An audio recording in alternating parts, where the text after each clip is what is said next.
Ito, at kami mag-bonfire. Ito, may dala kaming solar na flashlight. Napakaganda at talagang ito gagawin natin ng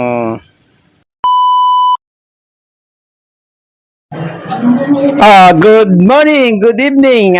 Dito tayo ngayon nasa farm ako at kami dumating dito gabi na at kaya kami ang ginawa namin ay nag-bonfire kami. Eto, kumuha kami ng mga kung pinagtabasa ng yung mga maliliit dahon ng tanglad dito namin nilalagay ito sa may puno ng alibangbang. Ito ay kaming pinatikitan at nang sa gayon ay meron kaming ilaw sa gabi. Wala kasing ilaw dito at dahil nang nawala yung aming solar. Ito at saka napakalamig dito, grabe. Talagang naisipan namin dito kami matulog at magpahinga ng gabi. Okay naman dahil masarap at talagang grabe ang lamig. Sa mga oras na ito nagpapaliyab na kami at nagpapaliyab na kami ng mga dahon, yung mga pinagtabasa ng tanglad. Yan ang mga dahon ng tanglad yan. Flashlight yung amin dala. Flashlight yung nagiging ilaw namin dito. Okay naman dahil yung flashlight na-charge namin ay magdamag ding naging ilaw namin at sa kalagayan ni ito ginagala ko yung kinarto yung ginagala ko doon sa aming kubo. Itong bahay na to, yan yung mga gamit namin habang kami mag-overnight dito. Katuwa dahil bakit naisipan na aking kasama na dito kami matulog. Okay naman, ang ganda dahil ang lamig, grabe. Pinamamasdan ko yung mga tanim ko, papaya. At ito yung habang kami nilagyan ko ng kahoy para tumagal-tagal yung apoy. Inilipat ko pa nga yan dito sa tabi ng puno at para sa gayon makita namin.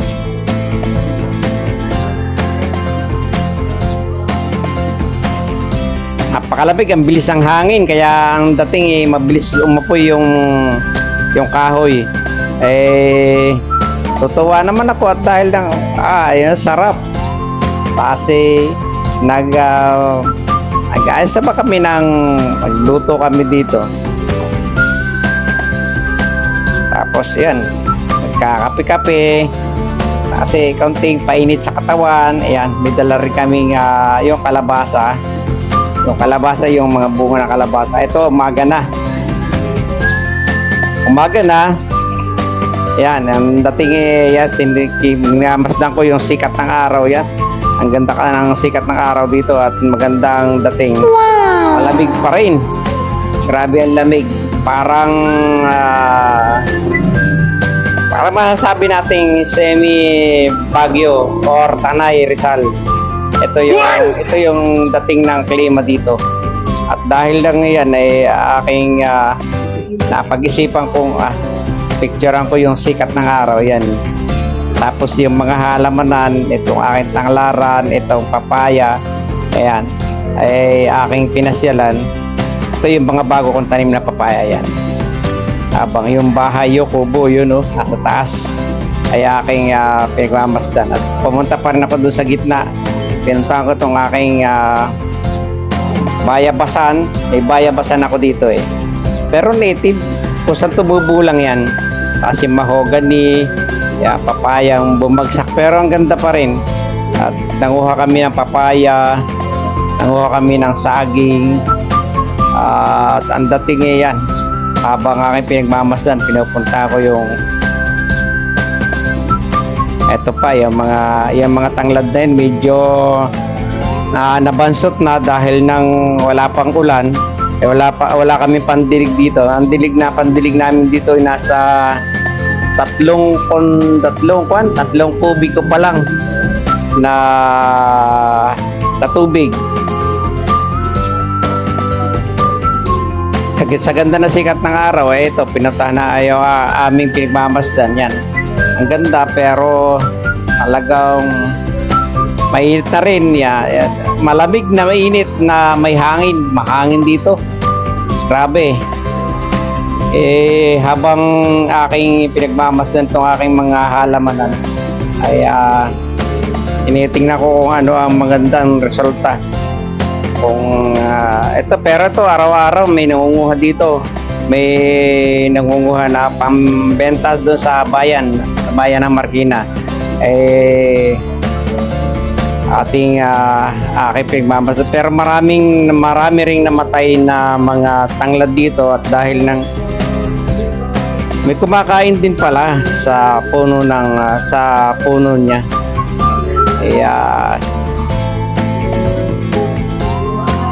Habang pinapasil ko yung camera dito sa aking halamanan, eto yan.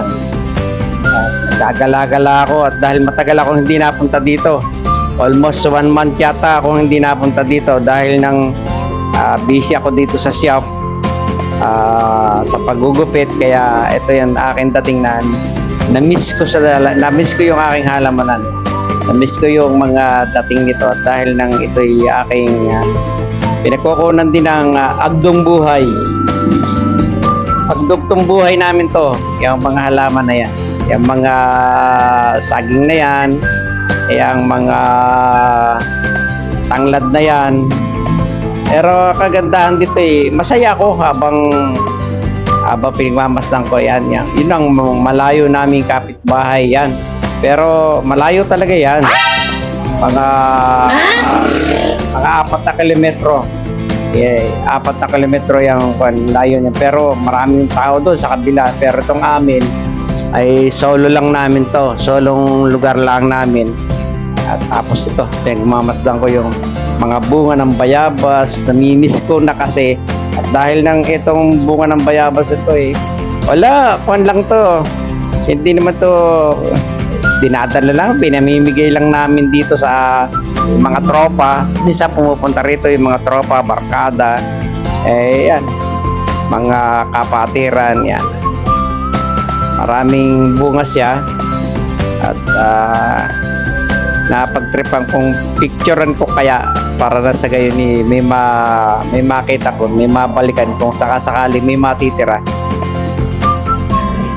Tapos nagukay ako ng kamote. Ito, nagukay ako ng kamote para may luto namin sa agahan namin, kamoteng kahoy.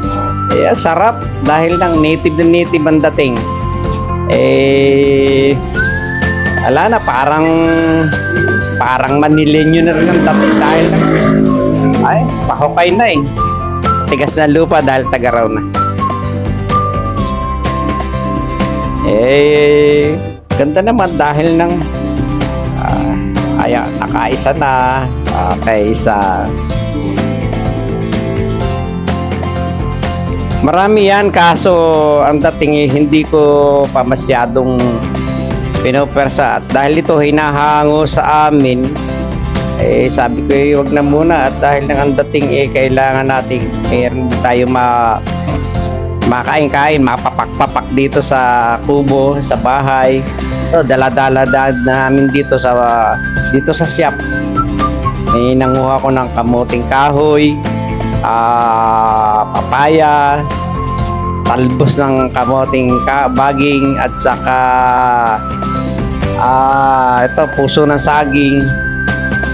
Ayan, dala-dala namin dito. Ito ang aming aliwan dito. Magluto kami at saka magsabaw.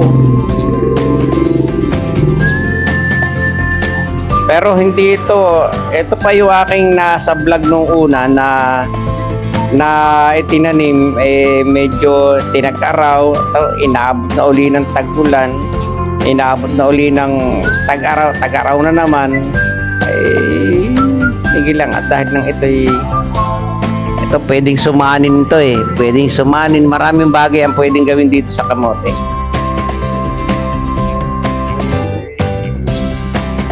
Kakatuwa at dahil lang pag ikaw pala may tanim, meron kang aanihin, may huhukayin ka, may titingalain ka, ganyan lang. Sabi nga ng pagka ikaw ay may tanim, kayo may aanihin. Kahit pa sabihin mong yan, kung ano-anong mangyari dyan, basta nakatanim. Yatin na mo. Pagkain ko niyan, alam mo sa ngayon, yung pagkain may hirap siya ngayong class. Kasi, sarap dahil ang dating parang bumabalik ka uli sa native na kaugalian. Ay okay naman dahil ang ganda ng namin dahil ng pagdating ng umaga ito, nagluto kami ng native na pagkain. Kapilang, kamote, ito yung inihaw, suka, na may asin, na may bawang. Very good. Maganda sa katawan. Kaya naman to ay binabareta dahil makuha na ang panahon. Matigas na yung lupa. Tsaka pag binunot ito, magkakabali-bali, hindi maganda dahil ng pagkabali kakaroon ng tinatawag na tagulamin, hindi magtatagal yung pagkaka-stack niya. Ito medyo hayahay lang ang aking pagkukuhan dito dahil nang wala akong bota, hindi ako sanay maglakad o pumunta dito sa halaman ng walang bota. Tsaka ito, naka-sleeveless pa ako, nakasando lang nako. Nahihirapan ako sa ganyan mga kilos dahil umagang-umaga nanguha kami ng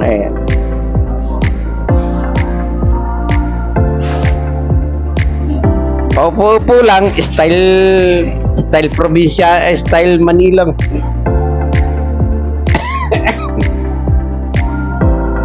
Style Manila, hindi alam.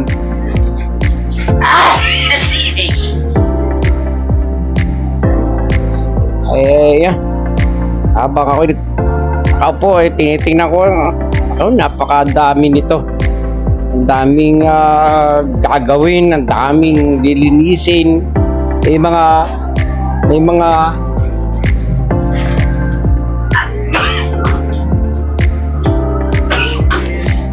daming lilinisin, ang daming gagawin. Nako, kaliwat kanan ng aking gawain dito.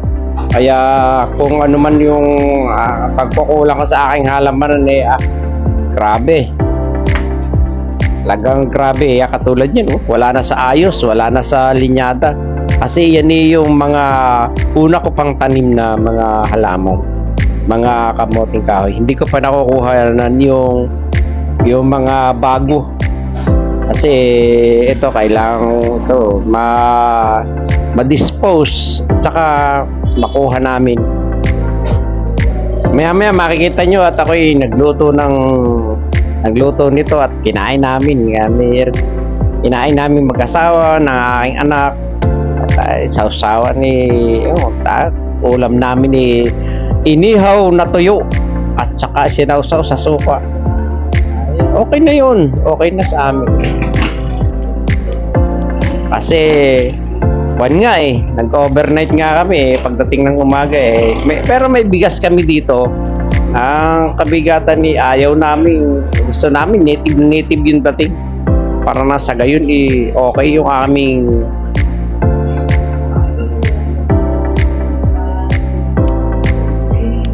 medyo mahina ang laman at dahil ito'y nung nakaraang pang taon kinain ng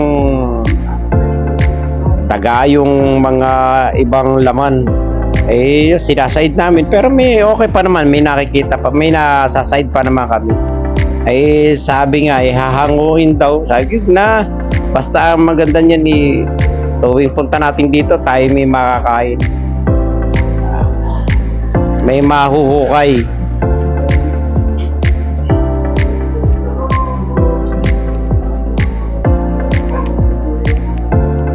Sabi ko nga sa sarili ko ay maganda yung merong na may nahuhukay, yung may tanim ka na may nahuhukay ka, dahil na kung bibili ka pa, nako, ayan aking yung aming hinukay, inluto ko binabalatan ko na at umaga na yan, umaga na.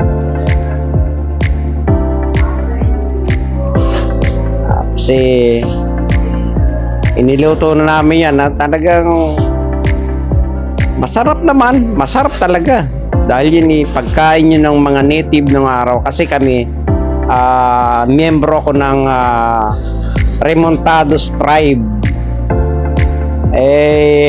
Ito yung aking minsan na naibablog kami, mga Remontado, ibig sabihin mga lahi nung una pang mga tao. Yan ang aming itinatatag ngayon at ibinabalik sa ating lipunan na tayo ay mga lahi ng mga Remontado. Kung ano man yung Remontado na yan ay makikita nyo sa susunod kong mga lecture. Ako'y nag-aaral din ng mag-iisang lecturer sa susunod na panahon, at ito ay magiging isang malaking organisasyon na magiging isa natin sa ating bayan. Ito, luto na. Ito na yung kamote.